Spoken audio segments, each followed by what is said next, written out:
भैया अच्छा परफॉर्मेंस कर रहे हैं कि नहीं, अच्छा गा रहे हैं ना? अम्मा लोग बोल रही है।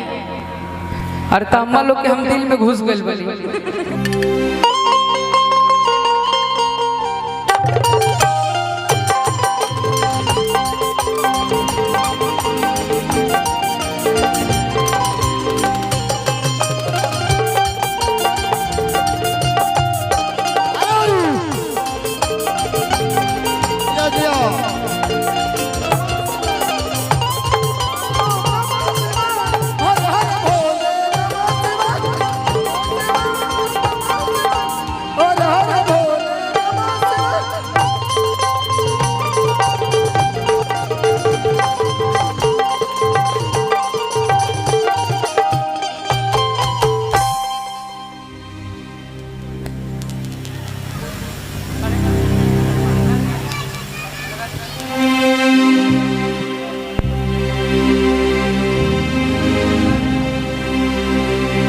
हेलो हेलो हेलो अंकित भैया कहाँ है?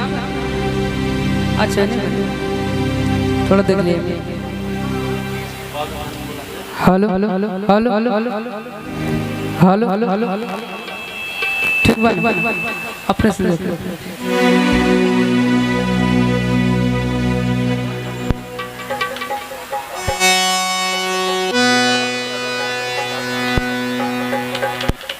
हेलो हेलो हेलो एगो खाली तन कोट दे दिए।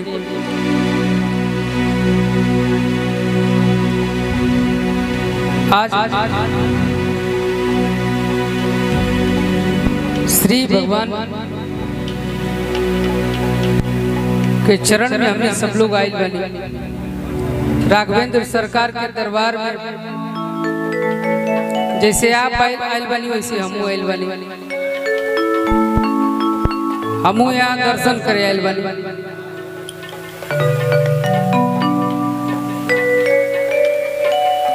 और ये भगवान के हमेशा आशीर्वाद हमने सब पे रहेला। हमने के नाम के खाली कहेला कि हमार स्वामी जी, हमार सुमिरन जी महाराज, लेकिन हम एगो कलाकार होके भी रोज कहीं न कहीं बिहार, झारखंड, यूपी चाहे भारत के कोनो कोना में हमने के अगर कोई बुलावेला तो हमने कार्यक्रम करे जाइला। तो हमने के एगो गुरु बानी जिनका के हमने मानीला। राघवेंद्र सरकार के दरबार में आज हम अपन गुरु जी के चरण में हाजिरी लगावे।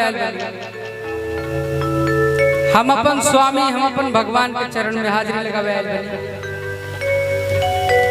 हमर स्वामी जी खातिर हमने के हमर स्वामी जी से प्रेम कर ले। एक बार जल्दी ताली बजा के आशीर्वाद के मानी ला। हमार स्वामी जी के एगो अलग छवि बा। ये आजकल के हमनी जे नौजवान बानी, हमनी सोशल मीडिया से ज्यादा जुड़ल बानी। सही बात। तो हमनी केहू के कुछ मान नहीं ला सोशल मीडिया पे देख के,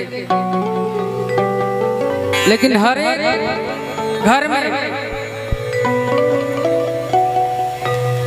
हर एक लोग के बीच में आस्था के मतलब कि एगो आपन सिद्ध, आपन श्रेष्ठ, आपन एगो भगवान होले। हमार नजर में हमार स्वामी जी जे हुए ऐसे यही हुए। हम भोजपुरी बोलता नहीं, मगही में बनी हम समझता नहीं, हम यही के हैं। चाहे इतना टाइम पे भी अगर हमार भगवान हमारे सामने बनी तो एगो हाथ उठा के आप लोग खाली जयकारा बना दे तो हम नहीं खाते, सब कुछ हो जाए। प्रेम से बोले कि श्री भगवान की। हमें के बात का आपन भगवान कहते कि बिहार में पड़ेगो, कि बिहार में पड़ेगो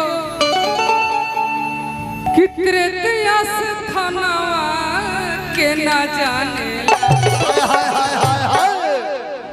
बिहार में बड़े गो त्रेत स्थानवा के ना जानेला। हाँ जी तो हमर स्वामी जी के नाम के ना जाने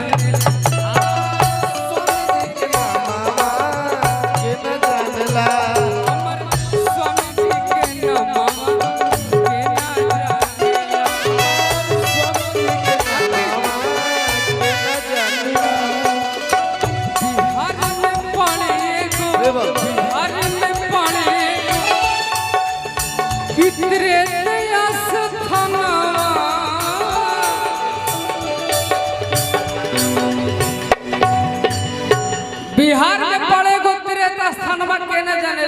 हाँ जी त्रेत पाली के नाम आप लोग सुनले बने का? तो जे सुनले बा हाथ उठा के बताए। त्रेत स्थान के नाम आप लोग सुनले बने ना? यह स्थान आवाज आपके चाहिए। देखिए मगध के लोग अगर गरज देवेला ना तो पूरा दुनिया उड़ा जाला, आंधी आ जाला। आप लोग सुनले बने ना? जे सुनले बने हाथ उठा के बताए। त्रेत स्थान का नाम क्या सुन ले जे आए मैंने हाथ उठा के तो हमारा स्वामी जी के नाम स्वामी जी के नाम के न जानला, स्वामी जी के नाम के न जानला, स्वामी जी के नाम के न जानला।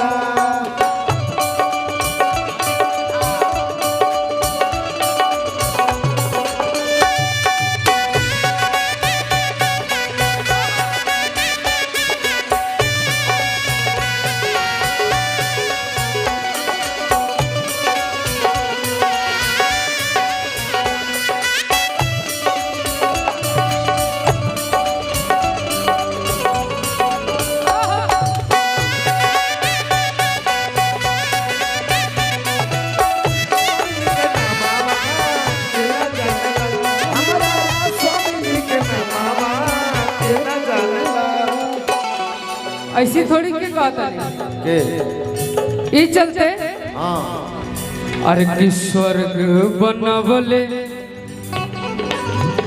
कि नौबतपुर के धरतिया,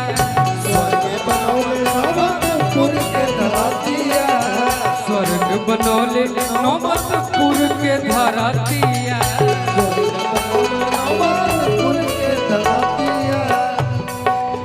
अरे कि इनके आशीर्वाद से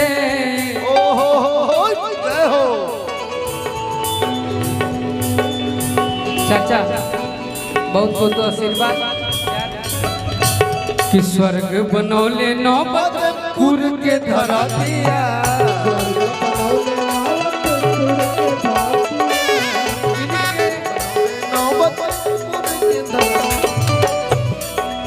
इनके आशीर्वाद से जगमग करे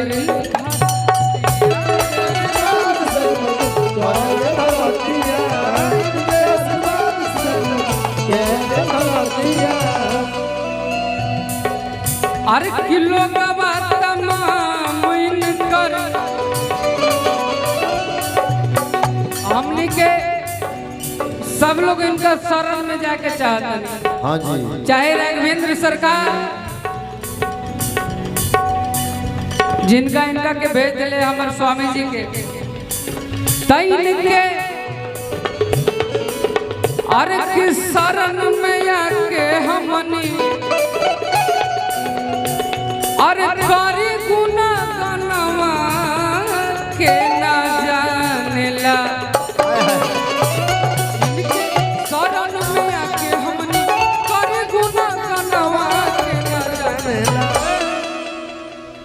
अब हाथ यहीं पर उठे के चाहिए। हाँ जी सबके कि तब बाबा सुमिरन जी के नाम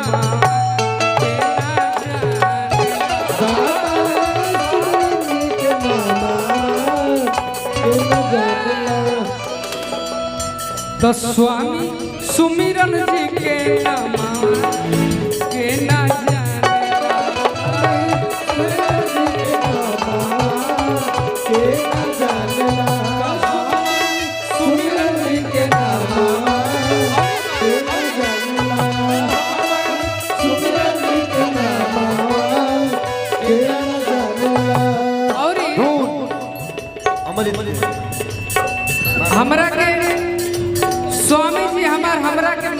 बहुत हमरा हमेशा आशीर्वाद दिला। हम इनकर अमृत के शरण में धार। बानी हमेशा। ए चलते कहाँ पड़े रिपू जी, ए चलते हाँ बिहटा के बापू रिपू चेला हवे खास जी।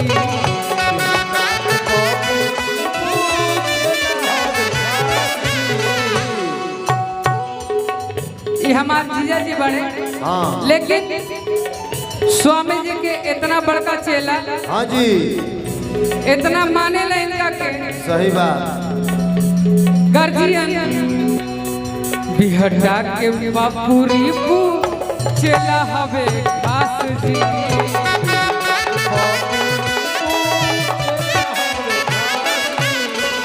स्वामी जी पे बाणे इनका बड़ी भी सबस जी।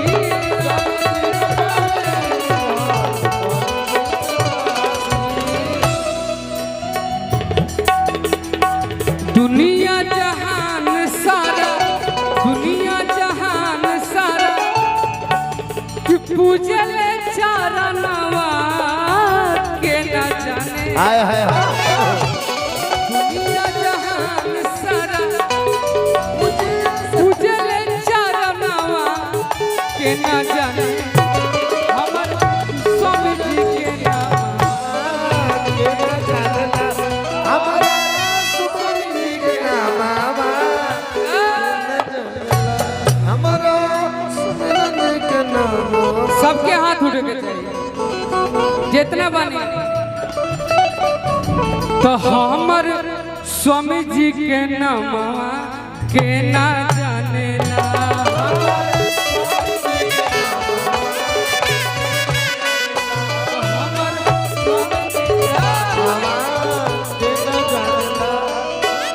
ए चलते हमरा पप्पू भैया चाहे रिपू जी हाँ जी चाहे बबलू भैया, हाँ जी हमरा एक बात कहले कि स्वामी जी से जाके एक बार मिल लो। हमार पूरा खानदान इनके दिन से चलता। हम तो चाहते नहीं कि कहनो हमार घर के स्वामी जी के खाली चरण पादुका पहुंच जाओ घड़ी हम अपन जीवन में सार्थक हो जाए। सही बात। क्योंकि भाई मीठा मीठा मीठा मीठा और मीठा। गुरु आपकी कृपा से, गुरु आप जुग जुग जिया सोललनवा भवनवा के भाग जगलो।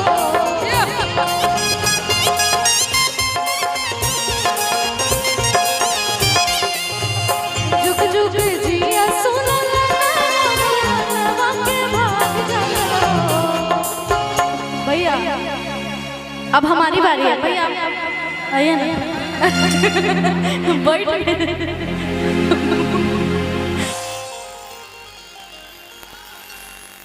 आप लोग इतने प्यारे हैं ना, मैं तब से बैठ कर आप ही लोग को देख रही थी। मतलब हम हर जगह प्रोग्राम करने जाते हैं, वहाँ का माहौल ही चेंज हो जाता है।